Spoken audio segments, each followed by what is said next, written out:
So guys, as I've promised five topic, only one topic that I've missed is, the Quad Ka Virtual Summit.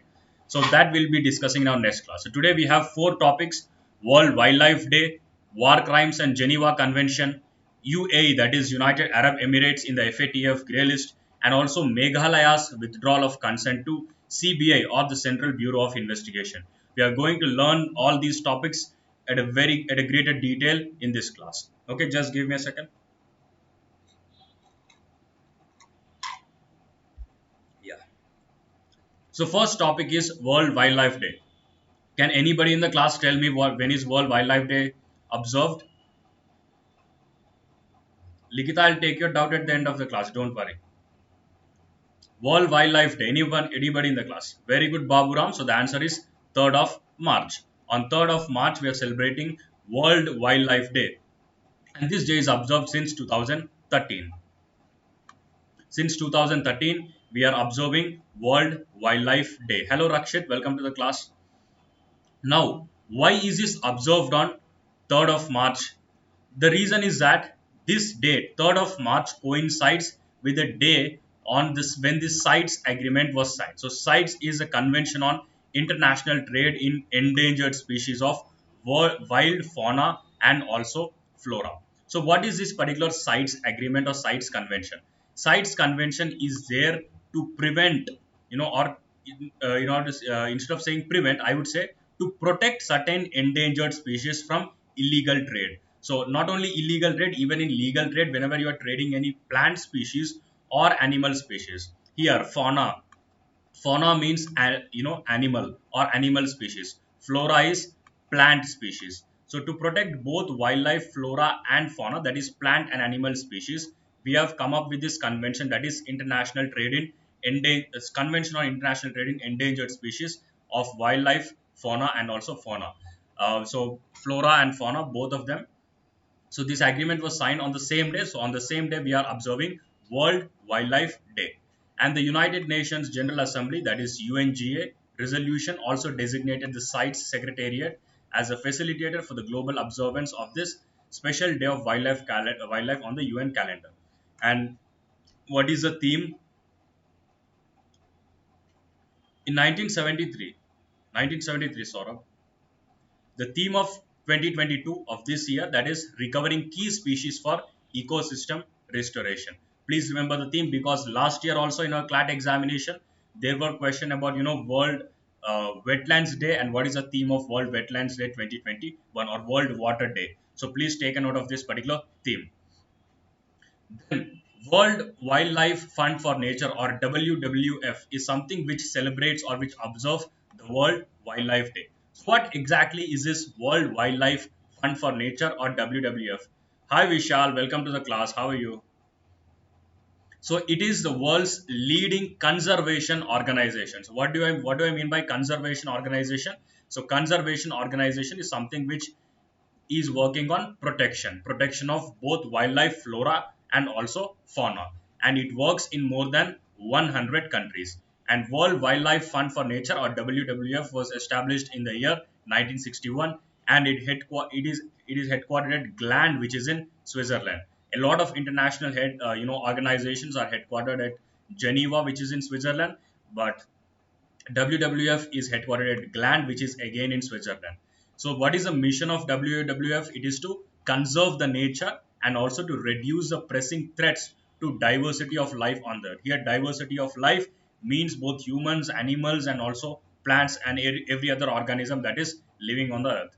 And WWF, it collaborates with at every level with the people around the world to develop and deliver innovative solutions to protect the communities, wildlife, and the places in which these wildlife are living. So that is what is about WWF. Now we have to understand how is protection of wildlife happening in India, what are the various constitutional provisions, what are the legal provisions, what are some important laws with respect to protection of wildlife in India. First, let us look at constitutional provisions. What does our constitution talks about the wildlife? Article 48, capital A. So capital A means that it is added by an amendment. Capital A in DPSP, which is in part 4 of the Indian Constitution, says that the state shall endeavor to protect and improve the environment and to safeguard the forest and wildlife of the country. So this is under DPSP. In DPSP, it is an obligation on the state. Just a second. It is an obligation on the state to protect the wildlife. Okay. And next, under fundamental duties, which is in part 4A of the Indian Constitution, here 51G says that it shall be the duty of every citizen of India to protect and improve the natural environment, including forests, lakes, rivers, and wildlife, and to have compassion for living creatures. But if you look at both of these provisions, both of them are not legally enforceable. DPSPs, if they are not enforced, you cannot go to any court on on violation of DPSPs. DPSPs, of course, there cannot be violation of DPSP. There can be unenforceability of DPSP. And then fundamental duties. If any citizen is not following or not obliging to these fundamental duties, again we cannot challenge it on any court on any ground unless Parliament makes a law for the same.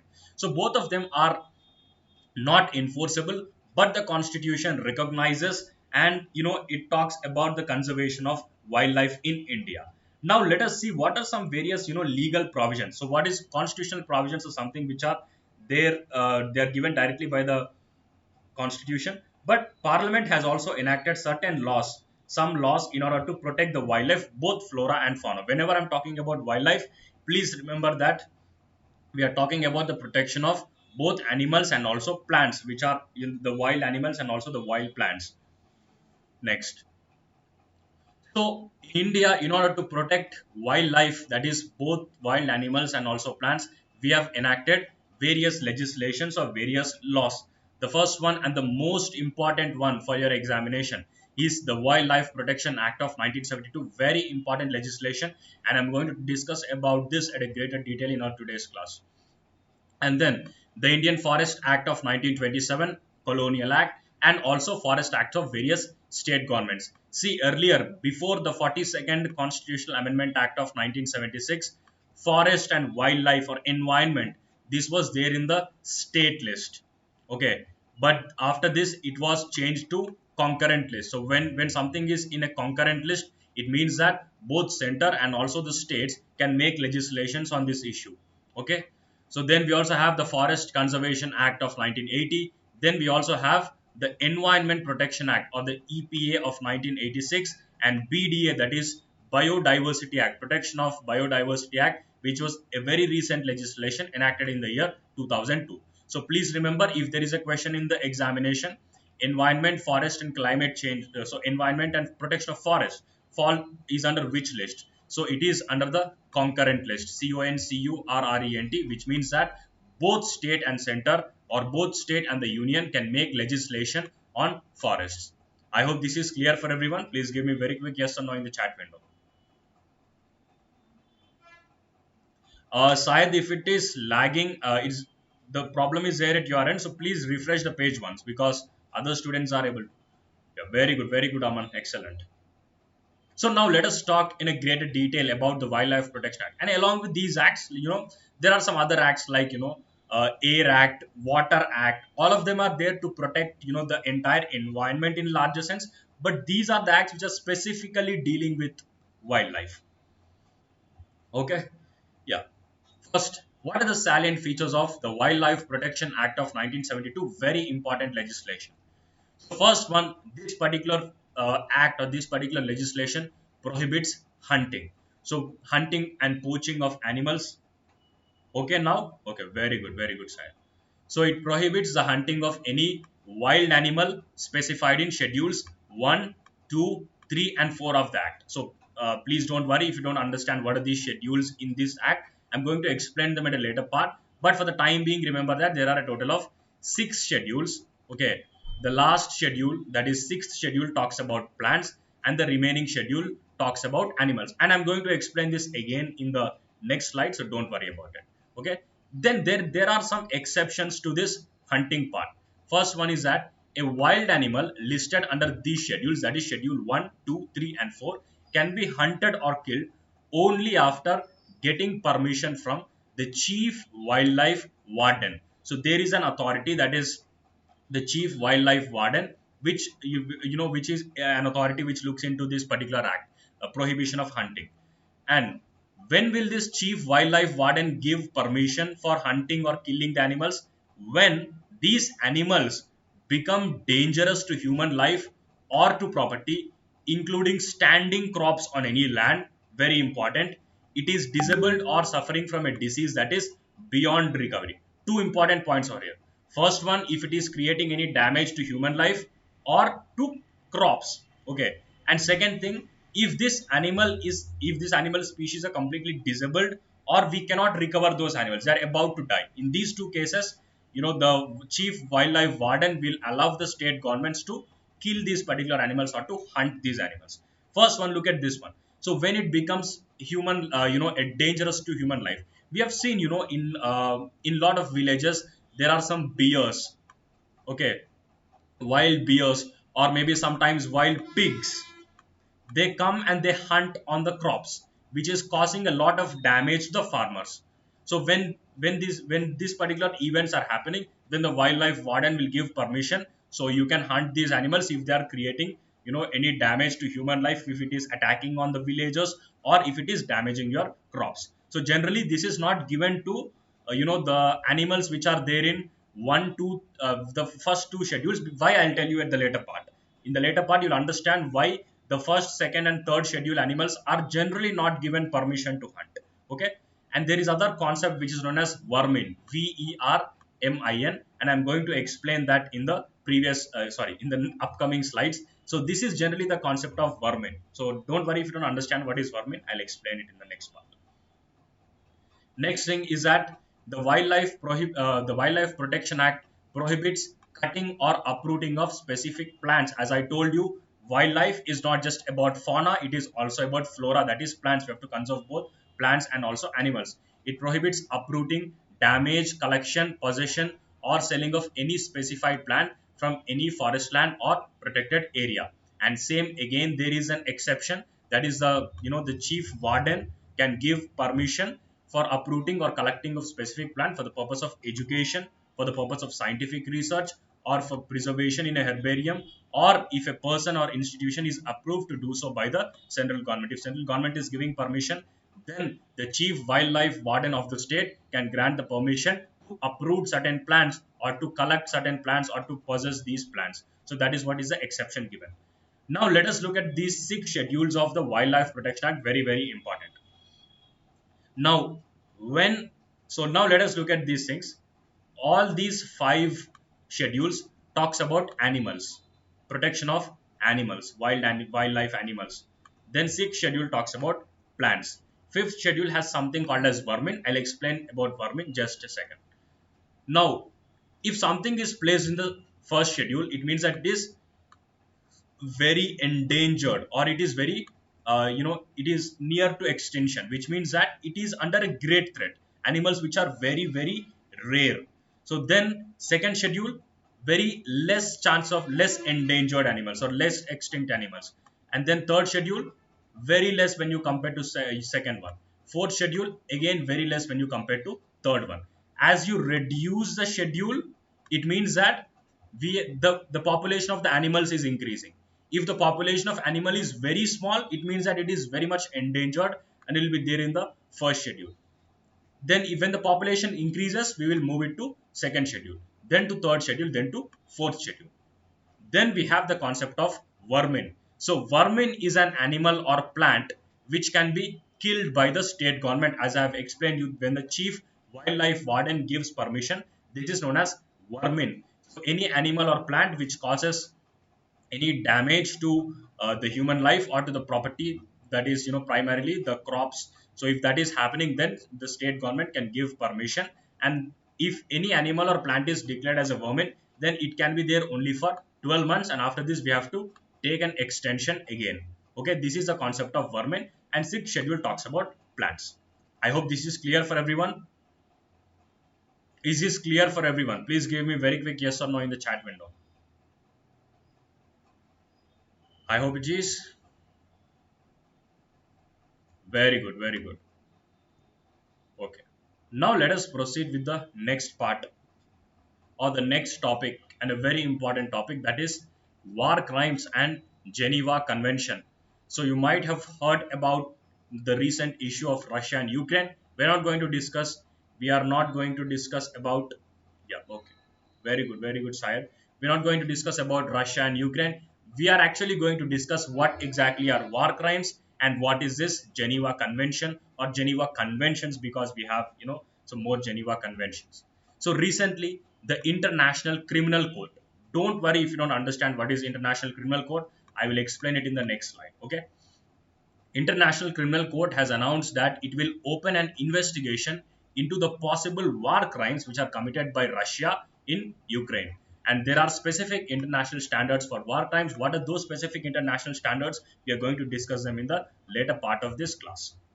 First, what exactly is this International Criminal Court? This International Criminal Court is a permanent judicial body which is created by the Rome Statute of 1998. Okay, and it has this began functioning on 1st of July 2022 when the statute came into force. So statute simply means law. Okay, the meaning of statute is law. When this agreement came into force, this was started. So where is the headquarters of International Criminal Court? It is in The Hague, which is in Netherlands. And who are the members of this International Criminal Court? There are 123 nations are state parties to the Rome Statute and recognize ICC, that is International Criminal Courts Authority. And USA, China, Russia, and India are not the members of ICC or International Criminal Court. This is very important. And why exactly is this International Criminal Court established? What is its primary purpose? So this particular International Criminal Court was established as a court of last resort to prosecute offences that would otherwise go unpunished. If there is any offense that is not punished, like let us say if Russia is doing some non-humanitarian activities, or if it is committing war crime on Ukraine, then there is nobody to punish Russia, right? So in order to prosecute these kind of offenses which would otherwise go unpunished, International Criminal Court was established. And this International Criminal Court has jurisdiction over four major crimes. First one is genocide. So genocide is you're killing any particular community completely or partially. It might be in a particular sect, maybe a village, or it might be people belonging to a certain religion. You're killing a part of it, or the whole part of that particular thing. And crimes against humanity, war crimes, and also the crime of aggression. So International Criminal Court deals with four jurisdictions which are there, that is genocide, crimes against humanity, war crimes, and also the crime of aggression. And India is not a member, China is not a member, Russia is not a member, USA is also not a member. Okay, so this is what is about the ICC or International Criminal Court. Now let us understand what exactly is war crime, what is the criteria in choosing a war crime. Here it is. What are war crimes? War crimes are very simple, they are self-explanatory, that is serious violations of humanitarian laws during a conflict. So conflict can be between two countries, and war crimes are always between two countries, not in a specific country. So when there is a war between two countries, then if there are any very serious violations, then we consider them as war crimes. Hi Sapna, hello Muhammad, welcome to the class. So the definition established by the Rome Statute of the International Court of Justice is derived from 1949 Geneva Conventions. So what are these various conventions? We'll discuss them, don't worry. Hi Sapna, welcome to the class. So it is based on the idea that individuals can be held liable for the actions of a state or its military. And good evening Sapna. So the taking of hostages, which means you're kind of kidnapping or mortgaging or pledging someone, and then willful killings, you're willfully killing someone, torturing someone, or you're treating someone very inhumanely, not someone, especially the prisoners of war. So whoever are prisoned due to war, and if you're forcing children to fight, and these are some of the obvious examples of war crimes. So if you are taking hostage, or if you're willfully killing, or if you're torturing someone, or if you're treating very inhumanly the prisoners of war, or if you're forcing children to fight in a particular war, then these are the most obvious examples of war crimes.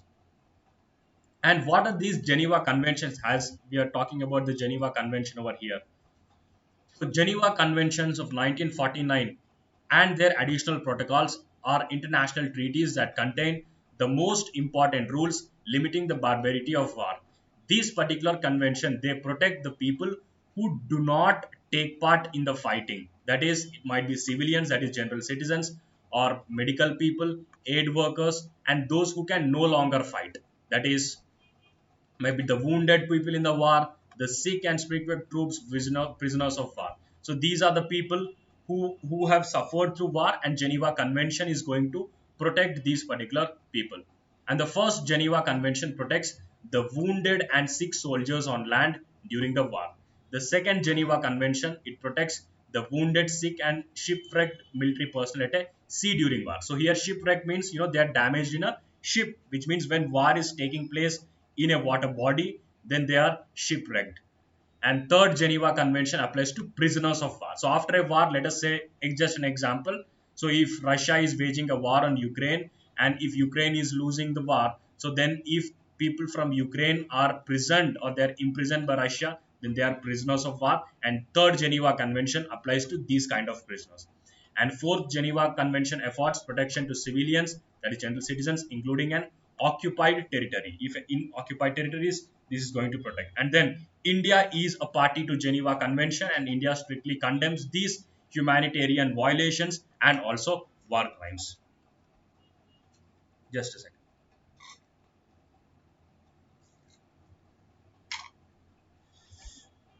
Yeah. Then what is the criteria of war crimes? So to decide whether an individual or military has committed a war crime, international humanitarian law lays down three principles. First one is distinction.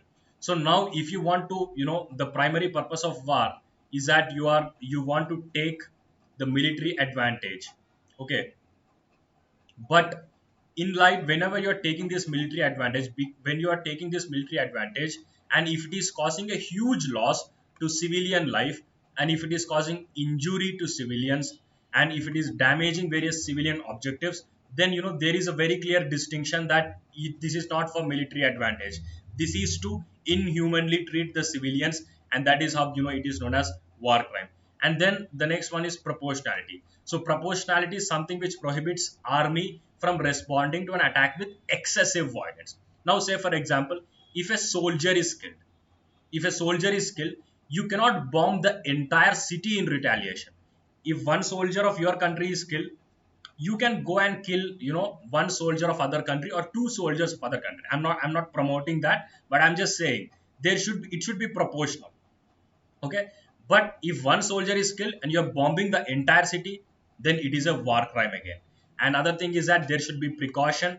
It requires a parties to a conflict to avoid or minimize the harm done to the civilian population. Whenever any parties are going to a war, you should make sure that there is very less harm, or you have to minimize the harm which is done to the civilians of a particular country.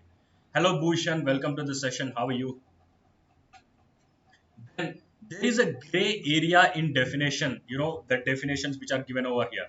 First one is raids on a cities or villages, or bombing residential buildings or schools, and even the killing of groups of civilians do not necessarily amount to war crimes, not if their military necessity is justified. Not much Hindi, Bhushan. I can understand Hindi, but I can't speak so fluently.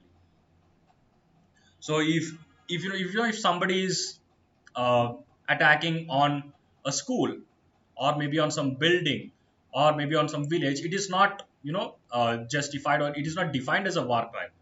Then the same act can become a war crime if it results in unnecessary destruction, suffering, and casualties that exceed the military gain from the attack. So casualties are deaths. So if there are more deaths than the military gain, then it becomes a war crime. But if there are general deaths which are happening and there is no military gain which is there is no military necessity, then it is not a war crime. So that is what is a gray area in definition. So gray area means that is not very clear. Then further, civilian and military populations have become increasingly hard to distinguish. Yes, again, this is a very important thing, especially in light of the recent Russia and Ukraine. So civilians are the general citizens. Military are the military people. Now in Ukraine, a lot of civilians have become military people. So differentiating between civilian and military population have become increasingly hard to distinguish.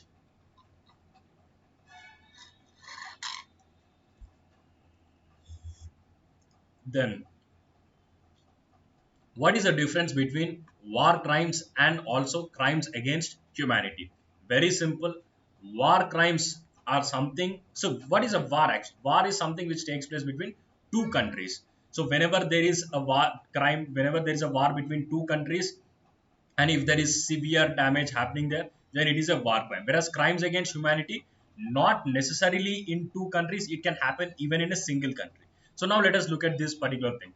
So the United Nations Office on Genocide Prevention and the Responsibility to Protect, which is known as the Genocide Convention, it separates war crime from genocide and crimes against humanity. So war crimes are defined as occurring in a domestic conflict or a war between two states. So here state means two countries, while genocide and crimes against humanity can happen in peacetime or during unilateral aggression of a military towards a group of unarmed people.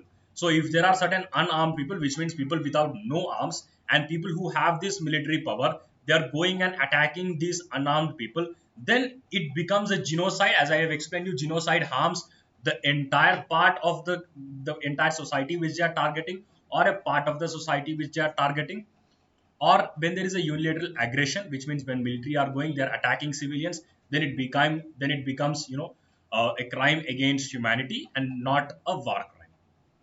I hope this is clear for everyone. Please give me very quick yes or no in the chat window. I hope this is clear.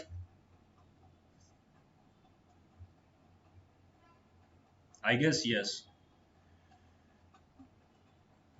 Okay, is there any problem?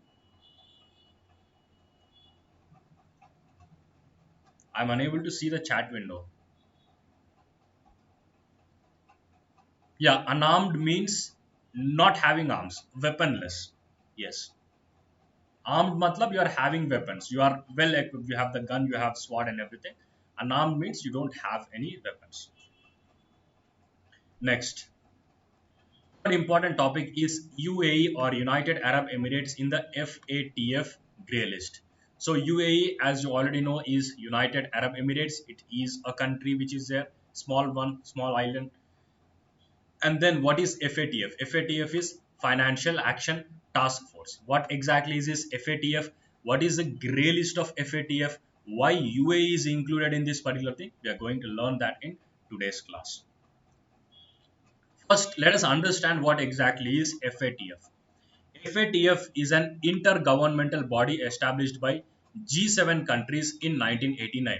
So, what are these G7 countries? It is UK, Canada, France, Germany, Italy, Japan, USA, and also European Union. So, generally, European Union is not a member of G7, but it usually takes part in the G7 summits. Not a member, but takes part, just like our president. President is not a member of the parliament, but he is a part of parliament. He addresses the parliament. However, here it is a different analogy, but just please remember that EU is not a part, it is not a member, but it takes part in the meetings. That's it. So this FATF, it is mainly a policy making body, and its mandate, which means its objective, is to promote reforms in a country's financial system to combat money laundering and terror financing. So what is money laundering? Money laundering is illicit or illegal way of trading or getting money. Like we have this hawala system, you're tearing the notes and giving. So all of these comes under money laundering. So money laundering and also terror financing. So terror financing is you're financing the terrorists and terrorism. So FATF's objective is to combat money laundering and also to combat terror financing. I hope you already took part in the unacademy combat. So this is a different combat again. Next, what is FATF grey list? Now that we have understood UAE is placed in grey list, so what exactly is this grey list? Now, if a country is placed in FATF ka grey list, then it will be closely monitored and scrutinized by FATF for any deficiencies or loopholes in combating money laundering, terror financing, and proliferation financing. So, what is proliferation financing? So, proliferation is related to a nuclear thing. So, if we have learned about this particular thing, that is nuclear non-proliferation. which means that you have, if you're not preventing, the nuclear usage, and if you're financing nuclear usage, then that is proliferation financing. And these countries, if they are placed in the gray list, they will also agree to cooperate with FATF to address financial irregularities within the stipulated time frame and maintain the integrity of the financial system. And FATF will also provide an action plan to these countries, which means the countries which are placed in the grey list, like the UAE, to improve and strengthen the financial system. And FATF will continuously monitor the progress of the commitments made by these countries. Now, our example is UAE, okay, and update the list according to periodical reviews. And when a country is placed in the grey list, it faces the following issues. Number one, international credit rating agencies like Moody's, Standard and Poor's, and Fitch, they'll give very, very poor rating to these countries. And its reputation will be damaged, and thereby foreign investments will be reduced. So when a country is placed in a gray list, because previously Pakistan was also placed, so foreign investments will of course get reduced, and the competitive advantage of the country will of course be lost. So that is what, if a country is placed in a grey list, it is going to face huge repercussions from the international community. Just give me a second, I'll be back.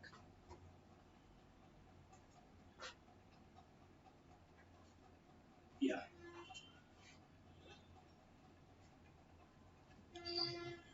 1 30 seconds break.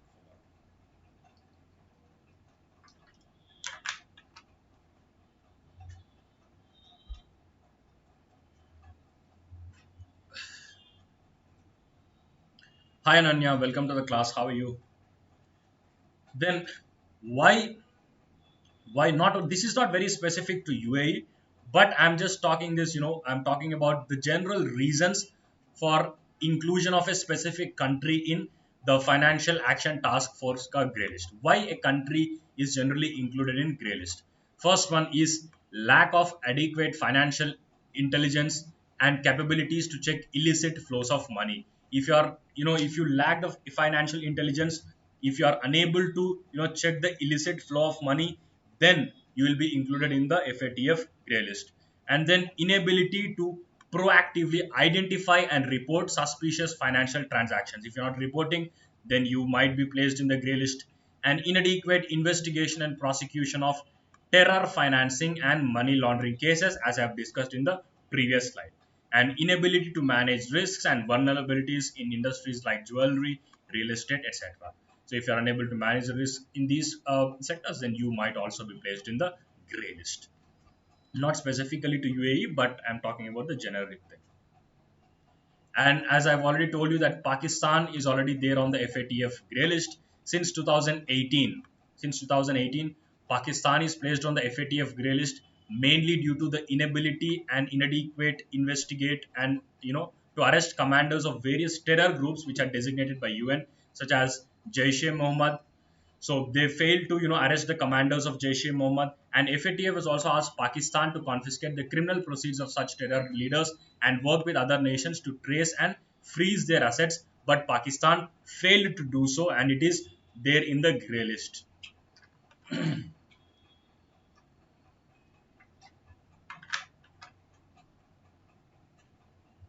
So we are approaching towards the last concept of the day, and I also want to tell you another thing. I have a homework for all of you. So after completion of this class, identify what is blacklist. I'm sorry for my handwriting. Let me write it here. What is the difference between blacklist and also graylist? Graylist I've already explained. So try and identify the difference between blacklist and graylist of FATF. So this is your homework. Write it, write this down and share it to me in the Telegram channel. Okay, I'll ask you the homework by end of this day. So how many of you are going to do this? What is the difference between blacklist and graylist of FATF? Okay, I'll ask you in the group. Next, fourth important and the last topic of our day is that Meghalaya has become the ninth state of the country to withdraw consent to CBI to investigate cases in the state. So what is this withdrawal of consent? I hope you already know what is CBI. It is Central Bureau of Investigation, which is the premier investigative agency of the central government. And Meghalaya is, of course, it is the first state to start this withdrawal of consent, and now it is again the ninth state. We are going to understand this in today's class. So now you know that CBI is a premier investigating agency of the central government, and it derives its power from the Delhi Special Police Establishment Act of 1946. And the same Delhi Special Police Establishment Act of 1946 talks about general consent. So what exactly is general consent? So the Delhi Special Police Establishment Act 1946 governs the CBI, and it is mandatory to obtain the concerned state government's consent. So consent here means the permission of the state government before beginning to investigate a crime in a state. Now, if CBI wants to investigate a particular crime in the state of Telangana, then it has to take the permission from the state government of Telangana.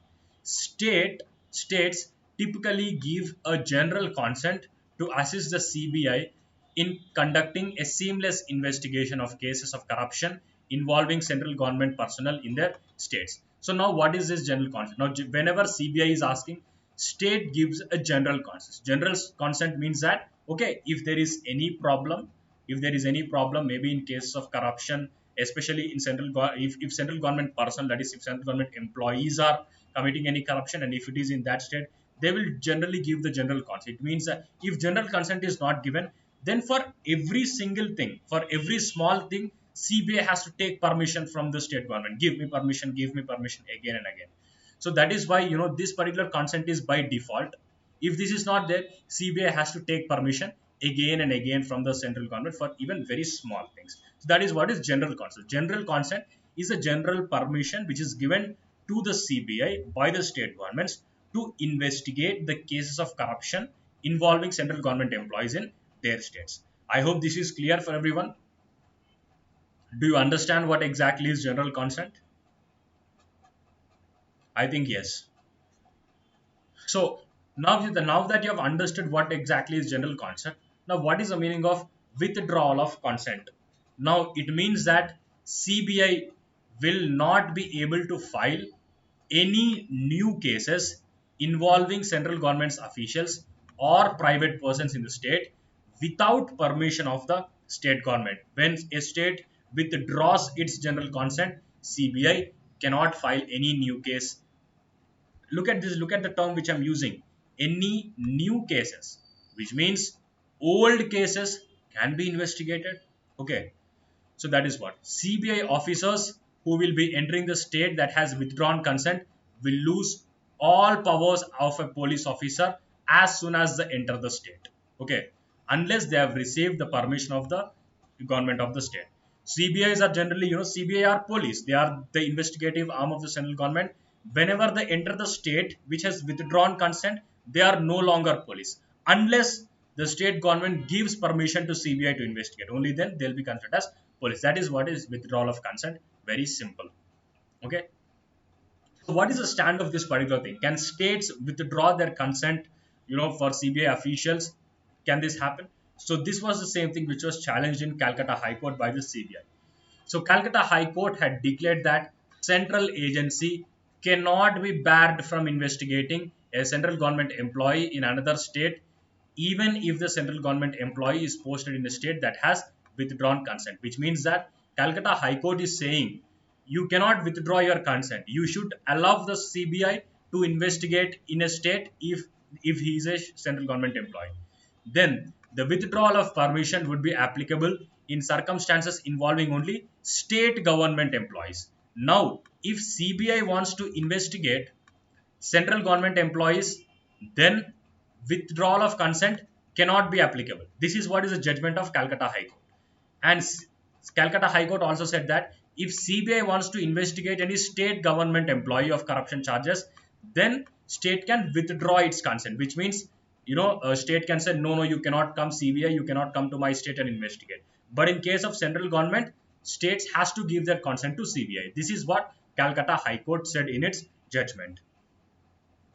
So which states have withdrawn consent as of today? So before Meghalaya, 8 other states that have withdrawn consent to CBI are Punjab, Maharashtra, West Bengal, Rajasthan, Chhattisgarh, Jharkhand, Mizoram, and Kerala.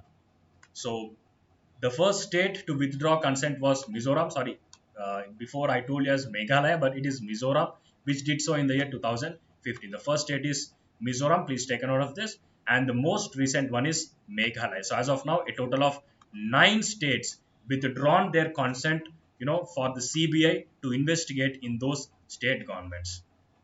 Now, Calcutta High Court is saying that if there is an investigation on central government employee, then states cannot withdraw their consent. So, what is the current stand? So, what is the stand of CBI?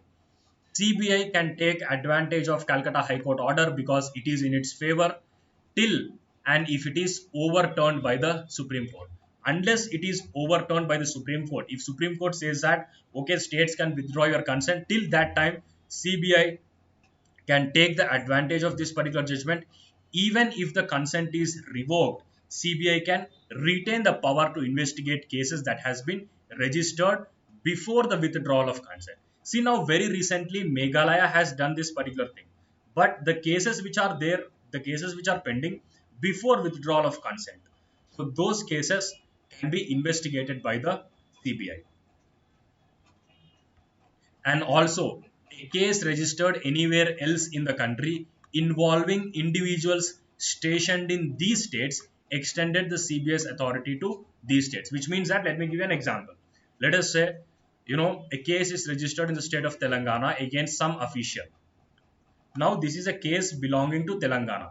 But if this fellow went and he is stationed in Mizoram, if it is stationed in Mizoram, which is a state that has withdrawn consent, so then CBI officials can go to the state and bring this particular fellow or investigate this fellow, because he is not, this particular case does not belong to Mizoram, but he is stationed in Mizoram. He is staying in Mizoram, but case belongs to the state of Telangana. So that is how CBI can take the advantage of Calcutta High Court's order.